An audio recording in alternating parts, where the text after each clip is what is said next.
হারুয়া 20 টাকা, হারুয়া 20 টাকা। আসুন দাদা, আসুন দিদি, মাত্র 10 টাকা হারোয়াতে যাবেন, আসুন আসুন।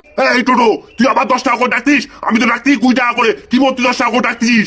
হ্যাঁ, আমার যেটা ন্যায্য ভাড়া ওইটাই তো আমি ডাকতেছি, তোমার তো কোথায় চলতেছে? শালা এই টোটোর বাচ্চা, আমার কোথায় চলতেছে? শালা 20 টাকার ভাড়া, সেখানে তুই 10 টাকা নিচ্ছিস? মুখ সামলে কথা বলো অটো ভাই, মাথাটা কিন্তু গরম করি না সকাল সকাল। আমার ভাড়া 10 টাকা, আমি 10 টাকাই নেবো। তুই 10 টাকায় নিবি? দাঁড়া, আমি অটো ইউনিয়নে ডাকতেছি। ইউনিয়ন বাড়ি গাড়ি দেখাচ্ছ? হ্যাঁ, আমাদের এখন টোটো সমাজে ইউনিয়ন উঠে গেছে। এসো, মুখ চোখ পুরো ফেটকে দেবো মেরে। বাবু কোথায় যাবে? হারোয়াতে যাব। কত ভাড়া রে? বাবু 20 টাকা ভাড়া আছে। চ চ চ চ।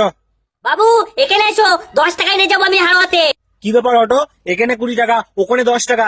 বাবু তুমি তো জানো কেমন গ্যাসের দাম চচ্চর করে বাড়তেছে। আমরা তো গ্যাসে চলি, আর ওরা তো ব্যাটারিতে চলে, ওই জন্য 10 টাকায় পত্তা হয়ে যায়। কিন্তু আমাদের 10 টাকা সংসার চলে না, আমরা খাবো কি আর বাঁচাবোটা কি?